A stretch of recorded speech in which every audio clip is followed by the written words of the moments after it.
This just in. Flash. Attention, Mr. and Mrs. America and all ships at sea. Nerd Radio is taking the country by storm. This is Nerd Radio. Welcome back to Nerd Radio. Make sure you're downloading and rating and review us wherever you're getting your podcast. Whether it's Google Podcast, Apple Podcast, some tin can that you're with the string on it that you're getting your podcast from. Just give us a star, rate and review us. We appreciate it. Please. Getting your podcast, please. Give us more stars than one, too. Yeah, well, yeah, give us 5. Chuck just wants one. Let's aim for the moon, man. Give us 10 stars. Just let me know you're listening. Yeah. I mean, if we get 1 star, though, I get it. Al is only working towards 1 star. He's a 1-star general. That's how many I gave it. I can't figure where the hell the half stars are. Well, here's the thing. He didn't technically give it any stars. He just drew with a Sharpie on the screen a star. Now when he scrolls up on his iPad, there's just a star there no matter what's going on. Half a star. Right. So the Game Awards are coming up next weekend. That's the big ones as far as video game awards are dealt with. And they've announced that Eddie Vedder is going to be performing at the Game Awards Thursday, December 10th. Wow, that's kind of a surprising guest. Kind of, but from what I understand, either him solo or Pearl Jam have a song in The Last of Us 2, which came out this year. So I would have to imagine that's what's going to be performed. I guess that makes a little more sense, but I feel like the age demo you want to go after is not Eddie Vedder. Right. Sure. Yeah. If you're trying to appeal to the audience that are playing these games. I'm excited to see Eddie Vedder, but I'm in the older age group. I'm not far behind you, and I'm not excited to see Eddie Vedder. Oh, okay. So. I'm like old man singing about cornflakes, whatever he is in the Even Flow song. Cornflakes? Yeah, there's a comedian that has a whole bit about how you can't understand how Eddie Vedder sings. I know exactly what you're talking doing about. Like the Even Flow. Oh, okay. And these cornflakes is one of the words he uses for the lyrics. Ah. I wish I could remember who the hell that was. Yeah, I wish I knew I've it seen too. that bit. It's not my joke. It's no. just, but then when you listen to it, you're like, oh my God, I don't understand what the hell Eddie Vedder's saying. Pull the cornflakes. There's a thing in the 90s. There's a few bands I don't even think the singers know what the hell the lyrics are. And I think that's why Weird Al makes fun of Nirvana and it Smells Like Teen Spirit with all the marbles in his mouth. Right. So, you guys ever see the misheard lyrics video on YouTube of Yellow Ledbetter? Because that's the worst Eddie Vedder song. No, the one, I haven't. And it said, Mona said, I want to leave Bennigan's. Why would you want to leave Bennigan's? It was a great restaurant, full of flair. Yeah. But one of them, I don't like talking about my flair. One of them's on a wizard on a wave. I love it. But my favorite in the chorus is he says potato wave, and now that's all I think of. Yeah. And the graphic is just a Mr. Potato Head like this. That's funny. So now just always potato wave. Do you have any song? I know this is kind of getting off track, but are there any songs that you have misheard lyrics from? Oh, tons. That are, because Slipknot has a song called like Liberate. Yeah. And I thought so the lyrics are liberate my madness. Yes. And I thought it was like, liberate bananas. Thank you. Liberate bananas. So that's in my exactly mind, what I heard. Thank you. In my mind, I'm picturing like a dude, like a banana in a cage. Like a guy in a banana suit, peanut butter jelly time, locked in a cage, and somebody's coming in like, oh my God, all these bananas are in prison. We gotta liberate them. And then he kicks the cage open, and the giant banana man, all these banana men start escaping to the Slipknot song. I just had Slipknot on, and I was just listening to it, so I didn't know what the song was called. But I swore the first time I heard it, he was saying, "Do you like bananas?" That's funny. Do you like bananas? Bananas. No, AC/DC. You gotta liberate them gently, though, man. Bananas, they're they're bruised. they're squishy, man. Handle with care. They're squishy. Well, once they squish, they just throw them out. Or you could be liberating them while you pull the peel. You know, I'm liberating this banana. Maybe take my that's potassium. what he's just liberate banana. No, AC/DC has I want to say it's TNT. That I swear to God he says PlayStation. And that game that song came out in the 70s. Yeah, there's no reason for him to be saying PlayStation. AC/DC is another good one. So was it Thunderstruck?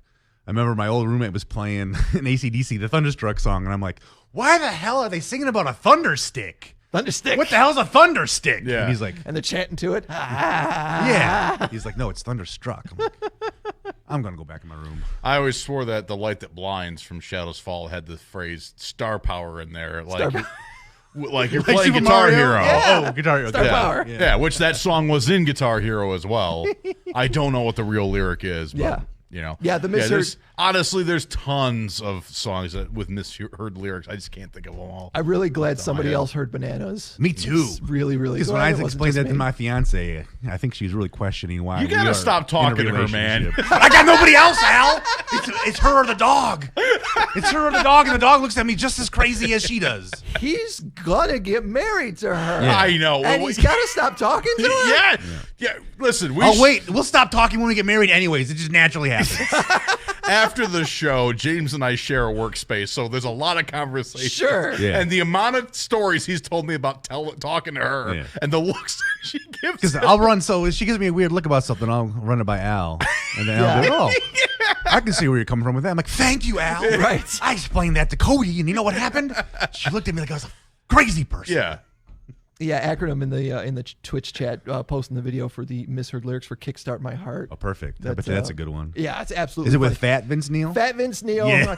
Like, Kickstart My Heart. It's just like he's got 3 backup singers to do the backup, so you can tell they're saying "Kickstart My Heart," but you can't tell a damn thing he's saying. He's just dreaming about the next sandwich he's going to eat. I got high all speed. Yeah. You do a pretty good impersonation of it. I've seen the video a few times. Yeah, that one's real troubling though, because it's all misheard lyrics to him too. Yeah. He has no freaking idea. Nope. Well, going back to the video game awards, obviously we get to see what games for the year win the awards for best game, best all that stuff. But then they also like to put teasers and trailers in and announce games that are going to be up because they know a lot of people are going to be watching. And I'm absolutely going to be watching this year because a guy who leaked the fact that God of War Ragnarok was going to be on the PlayStation 5 is hinting that there's going to be a Metal Gear Solid remake and the Silent Hills game that there was a demo for in the PlayStation 4 that they took down after Hideo Kojima left Konami is actually back on and is going to be on the PlayStation 5. Sounds scary. Yeah, it was called PT, and you could only download it for 4 or 5 months. And then when Hideo Kojima left Konami, they took it off even if you downloaded it originally, you can't go and re-download it now. You have to have it on your PlayStation. So if you 4. removed it and it's still in your games or whatever, if it's still in your queue, it's not on their servers anymore. Interesting. Yeah, there are PlayStations that are $100 more than a PlayStation 4 would be if you want a PlayStation with PT still on it. So it's kind of like the Flappy Bird or whatever on the iPhone. Yeah, it's the Flappy Bird of PlayStation 4. Gotcha. Essentially. But I hope he's right. It's still a rumor at this point. But man, I hope he's right because I really wanted to play that. That PT trailer was scary. So PT takes place in the Silent Hill realm, or is it like a continuation of the Silent Hill story? It was kind of like the Predator movie we were just talking about. Yeah. How they didn't want you to know exactly it was Silent Hill quite yet. Okay. So they just called it playable teaser. Okay. And then you play it, and it's scary as hell. Scares and then the crap out of you. At the very end, when you get to the end of the demo. Because it's all in first person, the camera goes to third person and you see that it's Norman Reedus that you've been playing as all along. And then as it zooms out, you see the sign that says "Welcome to Silent Hill." And it was like, oh my God, I've been playing the Norman trailer Reedus, for the next Silent Hill. He's making some bucks. Well, that was how using his likeness in all these games. That was how the other game came about. The Death Stranding game is he was going to be in the Silent Hill game. Guillermo del Toro was working with Hideo Kojima to put this together too. And then Hideo Kojima left Konami in a big blow up and was like, well, I just made friends with Norman Reedus and Guillermo del Toro and who's the other Mads Mikkelsen. So you guys want to be in my new game instead? I'm like, yeah, sure, sounds fun. Hey, show me the money. Yep. Well, for those of you who've gotten an Xbox Series X, people have discovered there's a little hole in the programming that allows you to install emulators on the thing. Nice. And some people trying out the emulators have discovered that the emulators for the PlayStation 2, the GameCube, and a couple other things work better than any other computer. Wow. People have figured out how to. Now, this doesn't allow you to put a PlayStation 2 disc in your Xbox. Oh, I was just about to say, Al, all those PlayStation 2 games you have sitting around collecting dust, they're no longer coasters. They're pieces of entertainment. And then he crapped right all over that. No, but what you do if you've got a Series S or a Series X is you can engage developer mode, which is essentially what developers have. So that's weird. You can go on for a one-time license. It's $20 for the license for one time, so that you can download the app that allows you to put your Xbox Series S or X in developer mode. Once it's in developer mode, you can go online and you can download emulators that are made to work on Windows that will work on your Xbox, and then you download the ROMs and you stick them in the emulator, and you're good to go. I saw somebody playing Super Mario Sunshine on there. Really? There's a video online from, hold on. I do think it's funny that you get the brand new next gen console and you're like, I want to play all the old I can't stuff. wait to play all the games I played when I was in junior high school. Yeah, there's a YouTube video from Modern Vintage Gamer. Said he's been putting the emulation workaround to the test and found some great. They show him playing God of War from the PlayStation 2 on there, and like I said, Super Mario Sunshine. Wait till you see me play Cool Borders on my Xbox. Xbox Series X. Yeah. But yeah, if there's something that you're into, that's honestly, I didn't realize how much of an emulation person I was until I was reading about this. I was like, you know what? I really do. Like, at first, I'm still on the fence about like which one of these I want. Mm-hmm. I feel like this is going to sell you. It really kind of does. Yeah. Because there's been other systems. I bought the original PSP specifically because people, when they got them in Japan originally, were like, oh yeah, you can stick emulators on this thing. And I was like, I could have a Nintendo in my pocket and just play all the 8-bit Nintendo games. How cool is that? Hey guys, want to see my pocket Nintendo? And yeah, I'm reading this. I'm like, oh man, I kind of want one of these now. This would be so cool. But that's all I got for you guys for Nerd Radio this week. So, yeah. We got it. What games are up for awards? Oh, for the Video Game Awards? Yeah. I think we talked about it last week about like how Miles Morales is up for an award. Oh, okay. And let me check it out. Hold on. Maybe. While you look that up, I will say. I forgot about last week's entire episode. Yeah. While you look that up, I will say that I went. As you guys know, I'm not much of a wrestling fan these days. Yeah. But I was always a big fan of the Undertaker. So I went back on YouTube and watched his, final entrance or whatever. Yeah. Just because, want to see how they set him You got off. choked up, didn't you? No, Paul. it bummed me out. Not because he was retiring. I was like, this is just weird. It is. It's so weird because there's the empty stadium, but there's still cheers, and like it seemed like he was reacting to them. It was the fake Undertaker chant that's going on. Yeah, they pumped that in there. Thank you, Taker. It was. I didn't even finish it. I did get to far enough to see. I got almost to the end, but I did get to see the Paul Bearer hologram and stuff, which was cool. I'm not really into the hologram thing, but especially, like what the Undertaker is, that kind of creepy persona. I thought I actually kind of went into that, and it was out of respect for the guy. So, but it was so weird. I don't know how you guys are still watching wrestling.